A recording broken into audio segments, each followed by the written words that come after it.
ఈ ఎంసెట్ లేదా ఎఫ్సెట్లో మంచి ర్యాంక్ రాని విద్యార్థులకు బెస్ట్ ఆల్టర్నేటివ్ సిఎస్ఈఎంఏ కోర్సులు అడ్మిషన్లు జరుగుతున్నవి.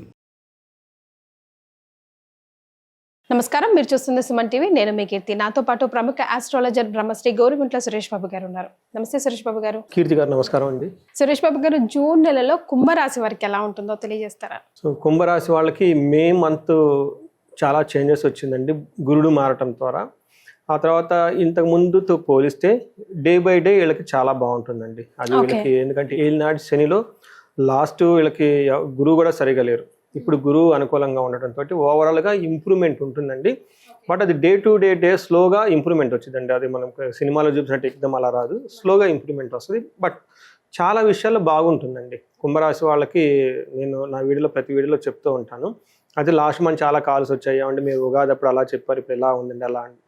గురువు కూడా మారుతారండి, వెయిట్ చేసి కొంచెం వెయిట్ చేయండి, కానీ బాగుంటుందండి. మీరు జూన్ మంత్ చూసుకుంటే మిక్స్డ్గా ఉంటుందండి. జూన్ తర్వాత బాగుంటుంది వీళ్ళకి. జూన్ తర్వాత ఇంకా అంటే ఏమవుతుంది, స్లోగా డీప్ క్రైసిస్ పాయింట్ నుంచి ఒక్కొక్కటి మెట్టు ఎక్కుంటూ వస్తుంటారు. ఒక డోర్ ఓపెన్ అవుతున్నట్టు అనిపిస్తుంది, ఓపెన్ అవుతూ అనిపెడుతుంది మనకి.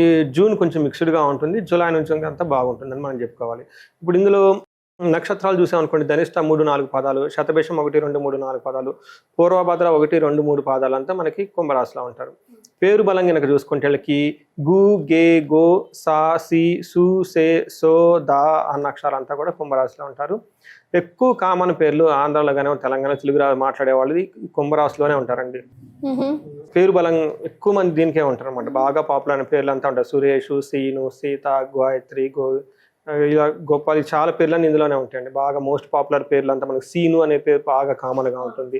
సునీత, సురేష్, సుదీప్, సూత వాళ్ళు చాలా ఎక్కువగా ఉంటూ ఉంటాయి.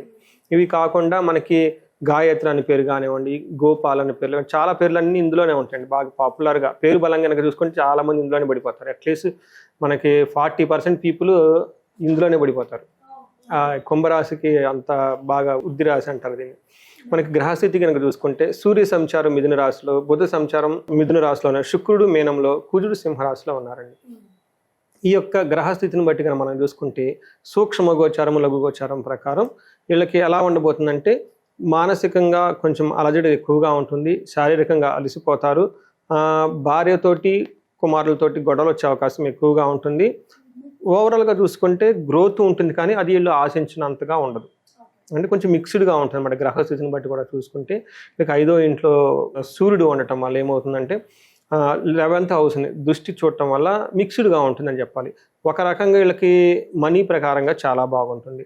అయితే ఛాలెంజెస్ ఎక్కడ ఉంటుందంటే దేహలాస్యం, మనస్తాపం, సుహృత్వేషం, ధనవ్యయం, బుద్ధి చాంచల్యమాప్నోతి, పంచమే రవి సంయుతే అని మనకి సంస్కృతంలో మహర్షులు చెప్తారు. దేహలాస్యం అంటే సోమర్తనం వస్తుందంటే ఆయనకి. రెండోది మనస్తాపానికి గురికనే గురైపోతూ ఉంటారు. అంతేకాకుండా సుహృత్వేషం, ధనవ్యయం అంటే స్నేహితుల వల్ల ఇబ్బందులు వచ్చే అవకాశం ఎక్కువ, కూడా ధనం ఖర్చు అవుతుంది. వీటన్నిటికంటే మోస్ట్ ఇంపార్టెంట్ బుద్ధి చాంచల్యం. అంటే మనకేమవుతుందంటే 5th హౌస్ వచ్చేటప్పటికి spiritual energy, higher education, strategy, ఇవన్నీ లవ్, రొమాన్స్, వీటికి సంబంధించిన వాటిలో ఎక్కువ 5వ ఇంట్లో ఉంటారు. అక్కడ సూర్యుడు ఉండటం వల్ల ఏమవుతుందంటే బుద్ధి చాంచల్యం, మనసు అటు ఇటు మారిపోవటం, కరెక్ట్గా ఫోకస్ చేయలేకపోవటం, ఇవన్నీ వచ్చే అవకాశం ఎక్కువగా ఉంటుంది. బట్ ఒక రకంగా చూసుకుంటే ధన ప్రవాహానికి అయితే ప్రాబ్లం ఏమి ఉండదు. బేసికల్గా వీళ్ళకి ఫ్రెండ్స్ ద్వారా ఇబ్బందులు వచ్చే అవకాశం ఎక్కువగా ఉంటుంది. తర్వాత కుజుడు అగైన్ వీళ్ళకి ఏమవుతుందంటే 7th హౌస్లో ఉండి 10th 2 దృష్టిలో ఉండటం చూడటం వల్ల 7th హౌస్లో కుజుడు ఉండటం వల్ల ఏమవుతుందంటే అన్న వస్త్రాది రాహిత్యం, టయానికి భోజనం చేయకుండా అటు ఇటు ఇబ్బందులు పడే అవకాశం ఎక్కువగా కాకుండా సదాక్లేశం, స్వబంధువిహి, బంధువుల నుంచి ఇబ్బందులు వచ్చేస్తాయంట. అంతేకాకుండా కువార్త, పుత్ర భాతృణాం క్రోధ, పుత్రుల నుంచి తర్వాత సోదరుల నుంచి కోపం గురే అవకాశం ఎక్కువగా ఉంటుంది. చెడు వార్తలు వినే అవకాశం ఎక్కువగా ఉంటుంది. బట్ చూసుకుంటే ధన ప్రకారంగా కుజుడు ధన నాశనం, థెఫ్టింగ్ అయ్యే అవకాశం ఎక్కువగా ఉంటుంది. తర్వాత ఓవరాల్గా చూసుకుంటే ప్రొఫెషన్ మ్యాటర్స్లో ప్రాఫిటబుల్గా ఉంటుంది. ఓకే, మనకి అగైన్ శుక్రుడు మిక్స్డ్ రిజల్ట్ ఇస్తున్నారండి. 3వ ఇంట్లో ఉండటం వల్ల ఏమవుతుందంటే వాణిజ్యం, ధననాశనం, శత్రు వృద్ధి, క్షయం అని చెప్తుంటారంట. అంటే ఏమవుతుంది, శత్రువుల వల్ల ఎక్కువ శత్రువులు అయిపోయి వాళ్ళ ద్వారా ఇబ్బంది వచ్చే అవకాశం ఎక్కువగా ఉంటుంది. బిజినెస్ రిలేటెడ్ మ్యాటర్స్లో అంత ప్రాఫిటబుల్గా ఉండదు, నార్మల్గా ఉంటుంది.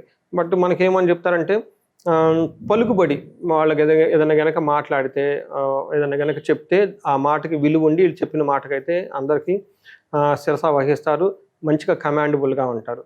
ఇందులో 9th హౌస్లో దృష్టి ఉండటం వల్ల ఏమవుతుందంటే ఫాదర్ రిలేటెడ్ కానివ్వండి, గుళ్ళు గోపురాలు తిరగటం, తీర్థయాత్రలు చేయటం, తర్వాత లవ్, ప్లేజర్స్ వీటికి సంబంధించిన విషయాల్లో అనుకూలంగా ఉంటుంది.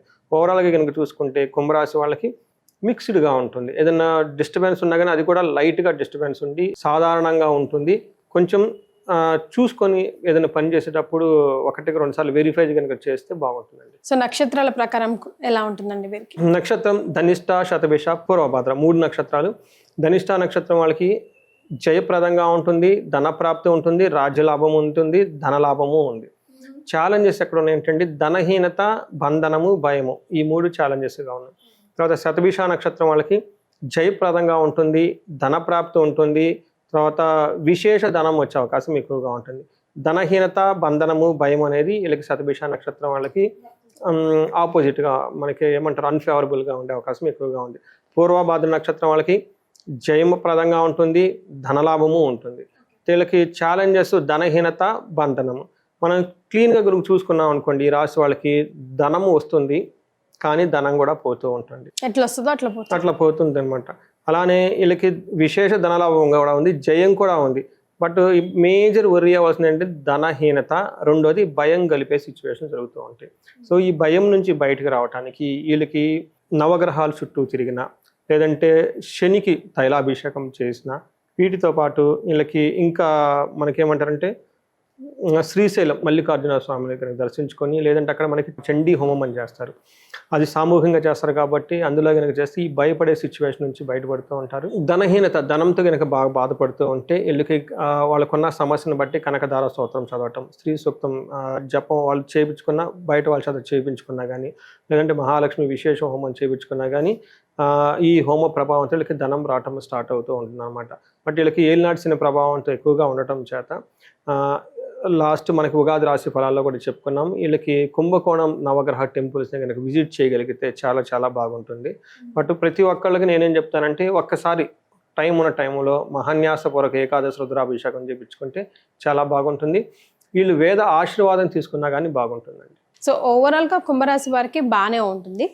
అప్స్ అండ్ డౌన్స్ తగ్గాలంటే రెమెడీస్ ఫాలో అవుతే సరిపోతుందండి. సరిపోతుందండి. చాలా సంతోషం అండి. ధన్యవాదాలు. ధన్యవాదాలండి.